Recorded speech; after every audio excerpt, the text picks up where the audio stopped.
Teaching number 171. The fountain of grace comes to overflow upon you, so that you may quench your thirst for peace and purify yourselves. It is necessary that I come to teach you, because I still see you weak. In this word is the strength that revives the spirit. Don't you see how when you listen to me, sorrows go away from your heart?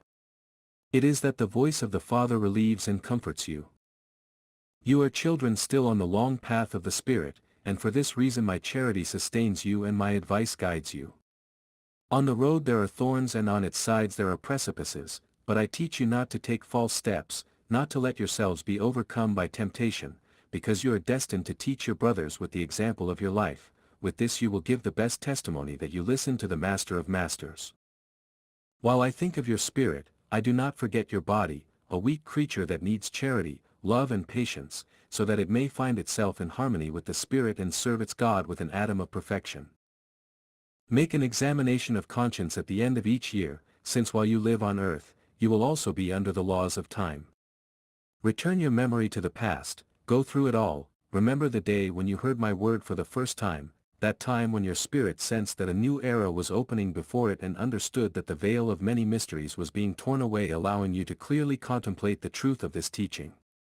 Because from that moment you understood the errors and mistakes that you had made in your life, awakening in you the immense desire to serve your Lord, loving and serving your brothers. You did not hesitate to swear that you would follow me from that moment, without thinking if there might come a moment of weakness or fainting that would make you waver. And as you listened to me, my teaching infiltrated your being, and your conscience was the jealous judge that has restrained the instincts of matter. Your conscience has never judged your bad acts without first warning you, making you see what it means to comply with my laws and what it means to break them.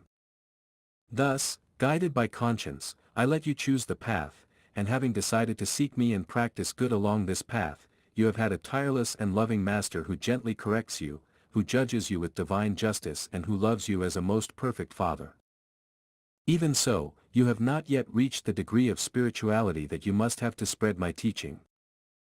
When you make the pains, sorrows and also joys of your brothers your own, you will have taken a firm step on the road. As long as you judge those who are less guilty than you and consider yourself superior to others, instead of being humble of heart, you will still be far from being my disciples. Did you not see me nailed to the cross, forgiving mankind? Why don't you imitate me? Because you always see with greater interest the satisfactions for the body, than those that concern the spirit. I see that you still do not fully understand my teaching, nor do you have a clear idea of the end that awaits you. I do not want any of my children to be lost in the unfathomable abyss of darkness. I want you to continue climbing the rungs of the ladder of spiritual perfection one by one. Now, make an examination of your whole life and your actions in the light of your conscience, so that you will know if you have advanced or if you have remained stagnant. There are those who must put an end to their debauchery. I assure you that in the midst of the sacrifice that punishing your passions means for the body, you will feel the desire to serve me and love your brothers. At that moment, repentance will arise and crying will leave freshness and rest in the heart, and purity in the spirit.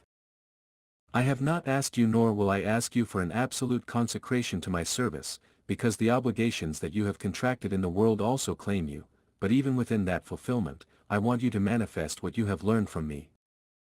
Watch and pray for those who suffer hunger, illness, or misery, that I will watch over you.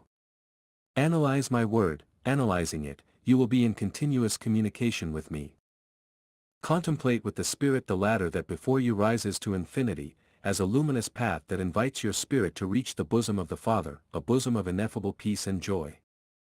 I found you lost like castaways without a compass, like lost pilgrims in the desert, but I sent you my light that made you find a path full of hope, faith and consolation, that raised your spirit, flooding it with vigor and energy to continue in pursuit of the goal.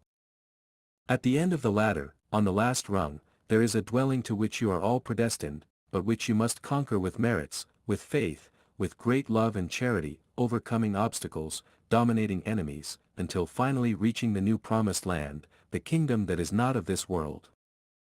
That ladder is a straight path, and in it there are no crossroads or labyrinths, as so I give you to understand that in the fulfillment of my law and in the analysis of my teachings, you will not find complications.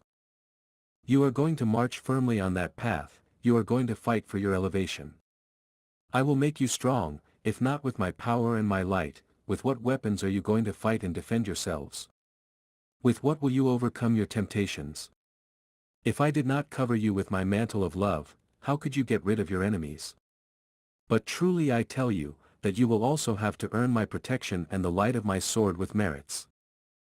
Your footprints will be imprinted on the spiritual path that opens before you, but those footprints will speak of good deeds, renunciations, noble acts, lofty love and limitless charity. Everyone has traced their destiny with their spiritual mission and their human mission, both must harmonize and strive towards a single goal, and in truth I tell you that I will not only take into account your spiritual works, but also your material works, because I will find merits in them that help your spirit to reach me. You will not be alone on the walk. In front of you, some closer and others more distant, there are many beings who also advance step by step and who watch over and pray for those who walk behind them. Their ideal is not to arrive alone, or to arrive first, but to prepare the path for their brothers so that one day, the joy of the first may be the joy of all. How beautiful I behold that road!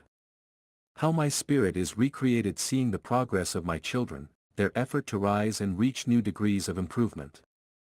There are beings from all the worlds, some in spirit and others incarnate, all carrying out various missions. In infinity where you are building your home, to delight you tomorrow with the taste of honey that will give you peace of mind. Blessed is he who follows me on the path of truth. Blessed is he who loves and trusts me, who knows his mission and fulfills it. In speaking to you of the path, I do not point to any on earth, because it is not the world you inhabit where my kingdom is. It is the ever-ascending spiritual path. It is the evolution and progress that awaits your spirit. Therefore, wherever you are on earth, you can be within the path of the Spirit. My children, if you have left the path, return to it. If you have stopped, keep going. The mission that you carry, I have given to you according to your capacity and your strength, you only need to understand and love it. Pray each day so that you receive the necessary light for your work, then, remain prepared, attentive, so that you can hear the voices of those who call you, of those who request you, and also so that you know how to face trials. Because each day of your existence is a page of the book that each one of you is writing. Each day is marked with a test and each test has a meaning and a reason. I want to make of you a healthy people of spirit and matter, because you are the chosen ones, the witnesses of my manifestations in all times, and you have come at this stage to fulfill a delicate mission and to prepare the way for the new generations. I have sown your path with proofs of love so that you do not doubt me, nor yourselves. Those of you who have heard me during this time, do not go to your grave taking with you the secret of this communication that I have had with you, because your main mission is to speak on my behalf to humanity, to testify to my revelations. Do not tell me that you lack preparation to do it, because I have spoken to you a lot and by hearing me, you have purified yourselves. You can all take this message to the world. The men expect you and are ready to receive you. Have you not realized the longing for spirituality and peace that humanity has? Aren't you moved by their ignorance and their pain? My spirit is poured out on all men, it speaks to them through their conscience and says, "Come to me and rest." Take the faith that you need, do not be blind on the road anymore. People, do you know the work that I am developing in the world? No, you tell me, we only see this humanity shake, plunge into great abysses and endure a great test. Truly I tell you, that I have allowed man to do justice by his own hand and recognize all his mistakes, so that he returns to me purified. Over every creature I have sent my light and I have accompanied it in its days of tribulation. My spirit has been poured out on every spirit and my angels are scattered in the universe, fulfilling my mandates to order and return everything to its course. And when everyone has complied, ignorance will have disappeared, evil will not exist and only good will reign on earth. Ah, if you had managed to understand me, if you knew my desire for you to perfect yourselves, how much you would have already climbed and how close to me you would be. If your will were mine, you would have already reached the top where I await you. And what is my desire, people? Your unification and your peace. Here I am once again speaking to you, touching your heart, awaiting your awakening. Every good tree will be protected and its roots and branches will spread to give shelter and sustenance to the wayfarer. But the weeds will be cut off by the roots and thrown into the unquenchable fire. I speak to you in a figurative sense, and when I tell you about that tree, I speak to you about the works of men. To those I have entrusted charges I say, prepare your harvest. Parents, teachers and rulers, lords and servants, great and small, I do not want you to present me your lands without cultivation, even if it were a small seed, present it to me clean and pure. Come to me, knock and it will be opened to you, but come joyful, satisfied with your work, so that you feel great, similar to me. Truly I tell you that if there were 1,000 understandings prepared, for the 1,000 at the same time I would communicate. I am giving you my teaching, since I communicated for the first time through my daughter Damiana Oviedo, by whose understanding I made my will known to you. Since then, my wisdom sprouts through these spokespersons, wisdom that you must treasure in your heart like a precious jewel, because in it there is love. I want you to teach your brothers just as I have taught and guided you. You are the witnesses of what I have said at this time, so that you speak of these lessons tomorrow to your brothers, when my word is no longer with you. Then, remembering these manifestations, you will explain to those who ask you, how the Master communicated and how the spokesman worked. Because after 1950, men will question you and interested in your testimonies, they will look for the books where my word has been printed and there they will find my presence and my essence, and looking for imperfections they will not find them, because the imperfections of those through which I communicated will not pass to those books. Those writings will kindle the light of true faith in hearts, they will show sinners the path of regeneration and they will give rise to new disciples, new soldiers, many of whom will demonstrate more faith and more love, than many of those who have heard me at this time. Prepare yourselves, so that your testimonies are clean and true. I shed my light on all men. Blessed is the heart that is prepared, for he will feel my presence. People, it is my will that in this third era every mind, every heart and every spirit reach this spiritual knowledge. The book of wisdom is open, for all to become my disciples. Guard with great zeal the teaching that I am showing you. You are my humble family to whom I have entrusted an inheritance, to whom I have come to reveal how much my will has been. You do not know the heavenly home and you continue to wander in the desert, but I have come to unify you in my love, and do not forget that the love of your Father awaits you. I am preparing the way, so that you can get to rest from the hard day, but from now on I tell you that on that road there are more thorns than flowers. You who have known the paths of life and in them have acquired courage and strength, you will have nothing that will surprise you. You are my disciples at this time, you are trying to understand my revelation and at the same time you are amazed at the advances of science. Rejoice for having witnessed all these wonders, because you have not only known the fruits of human intelligence, but you have also reached spiritual knowledge in a high degree of evolution. How many men of science, considered wise, deny spiritual life, while you understand what they have not known? It is up to you to make known in this time one more step towards the light. I contemplate the desire of men who yearn to reach me. I have told you, I have prepared the paths for everyone to experience the infinite joy of meeting me. Those of you who have taken a step towards regeneration, towards spirituality, feel your spirit overflowing with joy. I want to prepare these multitudes before my departure in 1950. In the second era, I prepared 12 men and they spread my teaching throughout the known world at that time. 12 men were enough to cement my law of love. I told them that it would once again be me among humanity. Behold, my word has been fulfilled, when the Master comes in spirit, followed by his spiritual hosts. This is the time of the liberation of the spirit, the era of light and evolution. You will contemplate the seed that I come to leave in the spirits, and that seed will be the testimony of my coming among men in this third era in which I have manifested myself since the year 1866. You who are listening to me are my disciples of this time, who came to me without knowing what path you were on. I want my new disciples to be the sowers of peace in this world. You do not know how much your spirit reaches in its evolution, for these moments that you steal away from the world to dedicate to me. Truly, I reserve surprises for you when you arrive at your Father. Delicate is the mission that I have entrusted to you, but it is not a heavy cross of sacrifice. Nothing forces you to comply with these teachings, since you are endowed with free will, but above that freedom you have to think, to live and to act. There shines a light that is that of conscience, which advises you what you should do and teaches you to distinguish good from evil. That light is me, who is inside and outside of you, who accompanies you the same in joy as in pain, the same when you are on the right path, as when you run towards the abyss. I am everywhere because I am the divine heart that beats throughout the universe. I do not want any more restitution or pain for you. I want that, just as the stars beautify the firmament, the spirits of all my children come with their light, to illuminate my kingdom and fill the heart of your Father with joy. Know how to prepare yourselves to receive the messenger of love who is Mary, the mother who descends to comfort the heart of the Son.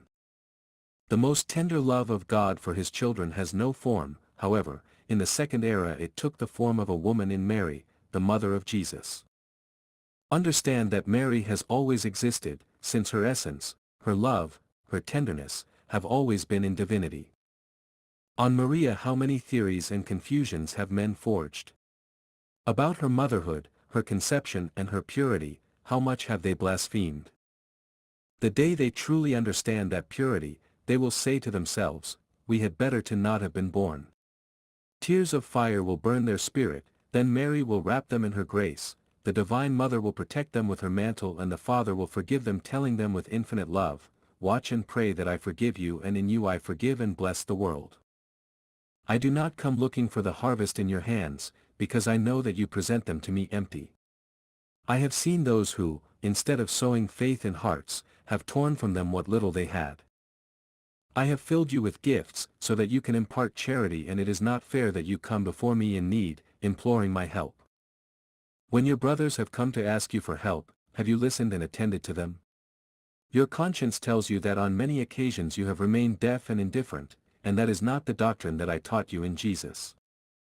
My gaze reads in your heart, my word judges you, and you don't know how to shudder. While I judge you I teach you, I love you and I forgive you. I forgive those who hear me and I forgive humanity. Sometimes I see at you undecided, fearing to go ahead, fearing the setbacks along the way, fearing even my light, because you think you will be blinded by its reflection. So how do you want to be strong and reject pain? Let the light of my spirit fill your being and you will understand many revelations and your weakness will depart. Do not be confused if the same God judges you, loves you, and also touches you. Do not be surprised that from the heart of the Father arises the most severe judgment, as well as the sweetest intercession for his children. But do not defy the justice of the Father, already carrying my light in your spirit, because when it makes itself felt inexorably in your life, it will come to seem to you that I have denied you my forgiveness, that I have stopped loving you, that I have crossed the limit of justice, to show me as cruel and unfair. In your obfuscation you could not understand that nobody reaps a pain that they have not previously sown. If you understood my doctrine, you would feel my love, and then you would see my presence in your life, avoiding stumblings and falls, lifting you up with tenderness if your ingratitude or foolishness had made you fall. Other times you would see me mitigating the overwhelming step of your faults in order to move your heart to deep reflections, because my love and my forgiveness are infinite. Until now, only rude men with simple hearts, those with medium knowledge, have come to know my work. In all times, these have been the first to come to me to listen to me, but now the wise men, the philosophers and the men of science will also come. Some will do it in order to scrutinize the meaning of this doctrine, and others with the premonition that they will find themselves before a luminous reality. All of them will come to learn new teachings in my word, and that new wisdom that they will find in my revelations will transform the way of thinking, being and feeling of all humanity. How much you will marvel at the simple and perfect way I have chosen for my manifestation to take place, and how many clarifications and solutions you will find in my teachings. I am going to entrust a new time to this humanity, made up of beings of different spiritual elevation, as well as different missions on earth. An intense fight awaits the men of tomorrow, a fight that will not be for the ambition of material goods, nor will it be so selfish that it drags human lives in its wake. No, I speak to you of a noble and elevated fight through which peace and love will be restored in the world. I speak to you about work, effort and sacrifice for the sake of your improvement, both moral and material, as well as your salvation and spiritual advancement. On foundations of true knowledge, love and justice, the men of tomorrow will build a world of peace and light. A new moral, spiritual, intellectual and scientific world will emerge from the rubble of the past with which the life of the peoples will be completely transformed. Here, where the good has been fought so much, where the sacred has been profaned so much, where everything that is just and lawful has been rejected so much, the law of love will be established. The current valley of tears will be transformed into a valley of peace, because the goodwill of man to persevere in the law, will have its fair compensation by recovering that supreme gift of the Spirit that is peace. When the life of man develops in an atmosphere of peace, his science will be greater, his inspiration higher, than it has ever been before. How can the men of today be inspired in the midst of a vitiated world, where so many thoughts of hatred, evil and materialism are vibrating, forming a kind of curtain that prevents their spirit from contemplating the truth of the eternal? Come to me, O humanity, pray and tell me in spiritual language your desires and sufferings, then I will take you by the hand and lead you to the interior of my sanctuary where I will reveal to you everything that can serve to adorn, beautify and ennoble your existence. My peace be with you.